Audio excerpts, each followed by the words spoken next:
Warren Buffett is sitting on $400 billion worth of cash. Over the last 3 years, he has actively been selling most of his stocks, as if he is preparing for a massive stock market crash. Over the last year, the S&P 500 has grown by about 27%. If he has invested that money, he could have made hundreds of billions of dollars. But instead, he decided to sit on so much cash and at the same time sell most of his stocks.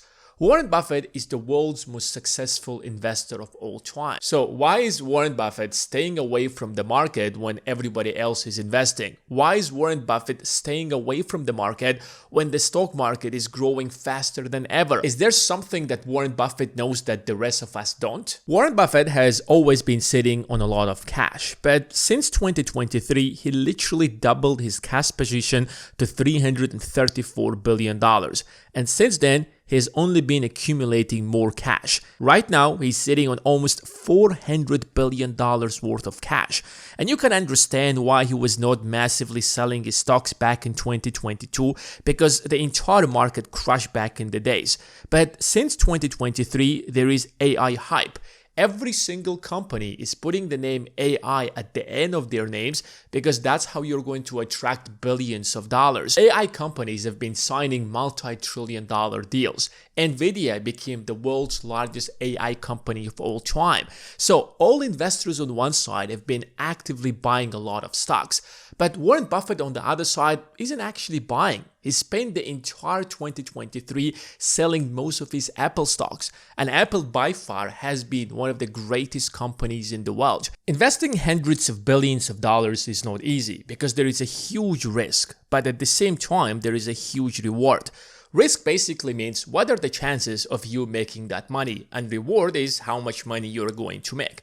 Yes, an investment can promise you a lot of money, but what if you lose that money?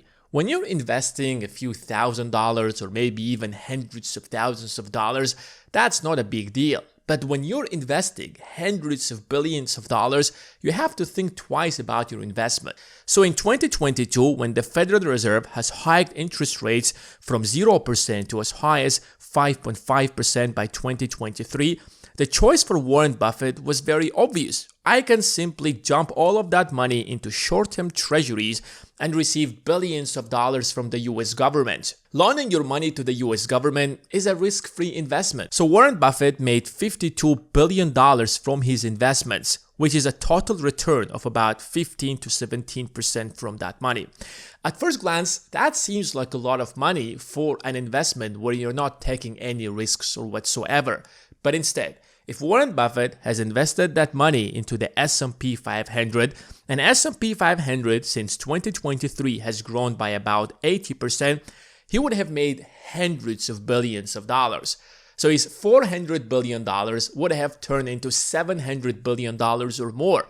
He would have made $300 billion instead of $52 billion. But at that time, it was not very clear whether the stock market will continue growing. No one at that point knew whether AI is going to be profitable. Yes, ChatGPT was already going viral, but ChatGPT wasn't actually making much money to begin with.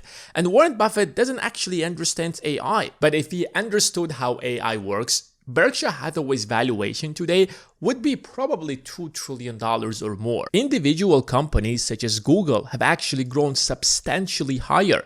If you look at their valuation since 2022, you will realize that it has grown by about 300%. So $400 billion invested in Google since then would have turned into at least $1.2 trillion. By the way, this is InvestingPro, a really great tool that will give you quick valuations and everything else that you need to know before investing in any company. But here is the question. Should you actually be buying Google right now? Based on fair value, the price of Google right now is overvalued. But if you look at the price of Amazon based on fair value, it is fairly valued. Here's another great tool that I really like in InvestingPro. You can find out where all rich people are investing their money. This is Bill Gates' portfolio. Over the last 3 years, it has grown by about 60%.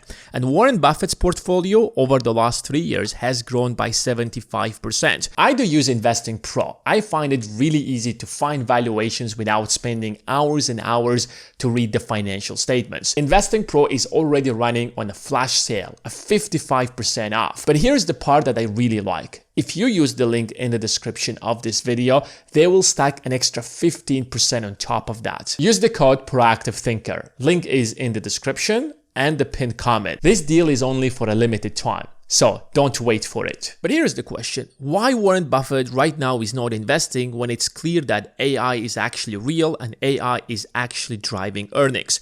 Is the market overvalued right now?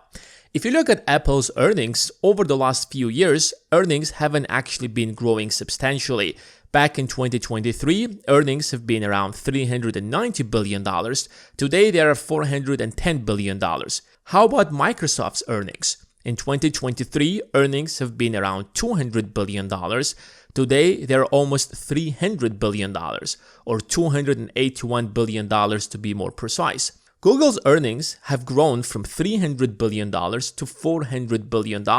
As long as corporate earnings are rising, then the stock market should rise as well, because any investment or any company is a money printing machine. The more money they are going to make, the higher should be their valuation. So if their earnings are rising every single year, then their valuation is supposed to rise. It doesn't make sense that Warren Buffett is not investing at this point. But there is one problem with all of these earnings, is that most of them are being driven by debt. Total credit card debt since 2020 has increased from $800 billion to about $1.2 trillion. Yes, people are spending money, they're buying new iPhones, new MacBooks, they're spending more money than ever on chatbots. But here's the problem. Most of that money is borrowed. So when people borrow so much money to spend, there is a limit to that. At certain points, they no longer will be able to borrow as much as they used to borrow in the past. At some point, when you max out your credit card, your bank is no longer going to give you more credit. And when that happens, suddenly spending is going to slow down. And it's not just about credit card interest. Look at the student loans. Student loans have been substantially rising up until 2022 to $1.6 trillion. And since then, they have stabilized because people no longer can borrow as much as they did in the past. Take a look at the US auto loans. Up until 2022, people have borrowed a lot of money to buy cars, but now they are not borrowing as much as they did in the past. That's because people don't want to borrow, but rather banks have a limit. You can come to the bank and you can borrow money to get yourself a house. You can borrow some credit card debt. You can borrow a student debt. But at certain points, you're going to reach the ceiling. That's when the bank is going to tell you no more borrowing. And when you can no longer borrow, that means that you cannot possibly spend more money. And when earnings are going to slow down, what do you think is going to happen to valuations?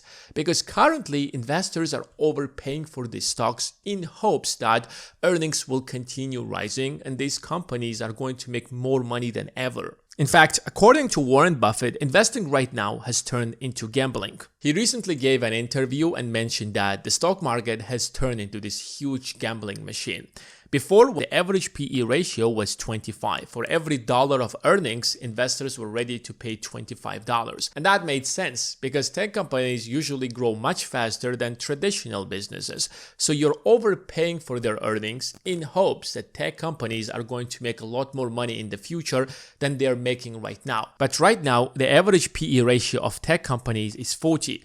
So investors are paying $40 for every dollar of earnings that these companies are making. That is what is scaring off Warren Buffett. Because if investors have already factored in all future growth in today's stock prices, then what is the point of buying these stocks? Another major indicator is Warren Buffett's indicator. Warren Buffett's indicator is basically when you take the total size of the stock market and you divide that by the total size of the GDP. So the total size of the stock market should be as much as the GDP. If that number is lower than the GDP, then the stock market is undervalued. If that number is more than the GDP, then the stock market is most likely overvalued. And if you do the math right now, the market cap to GDP right now is 231%. In other words, the stock market is insanely overvalued. In fact, the stock market has been insanely overvalued since 2012 because last time this indicator was lower than the GDP was back in 2008 when the entire global economy has collapsed. Since then, that number has been catastrophically rising faster than ever. And in 2023, when that number became insanely overvalued, Warren Buffett began massively selling most of his stocks. And right now, that number is still at over 200%. So if you take the Warren Buffett's indicator alone, then Warren Buffett doesn't see a single reason to invest in this market. Because according to his main indicator, the entire market is overvalued. There are certainly a lot of great opportunities in the market. And if you're a small investor, you can make a lot of money. But when you're investing $400 billion, it's not easy. You're taking a huge risk. Your actions are going to move the market. That's why for Warren Buffett to find a really great investment with that much cash is a lot more difficult than for you who is investing a few $1,000s or even a few $1 million. Since 2020, the US government is running a huge deficit, and every single year, the US government is borrowing about $2 trillion. So he knows for a fact that this is not sustainable, and sooner or later, we have to do something about it. And there are two things that the government can do. Either the government is going to close the deficit by raising taxes, so most likely whoever will be the next president of the United States, he will raise taxes. When you raise taxes, you're going to lower down earnings. When earnings are going to go down, valuations are going to go down. The second way to close the deficit is through devaluation of the dollar.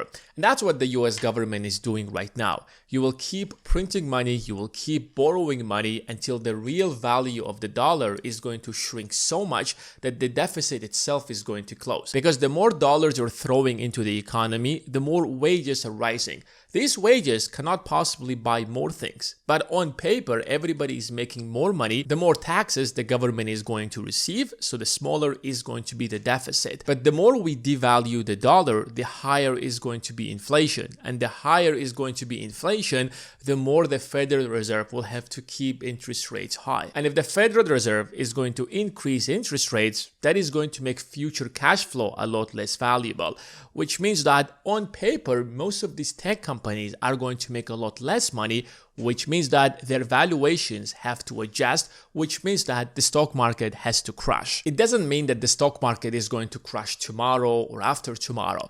Warren Buffett might have to wait until Trump is out of office before the stock market is going to crash, because he will do everything possible to continue pumping the stock market and he will never raise taxes. But Warren Buffett is not worried because his $400 billion are invested in short-term treasuries, and every single year he is receiving more than $10 billion in cash from the US government. But if you're a small investor, then you don't have that option, which is why you have to start investing as soon as possible. And if you want to find out quickly valuations, then sign up to InvestingPro and get 70% off if you use the link in the description of this video.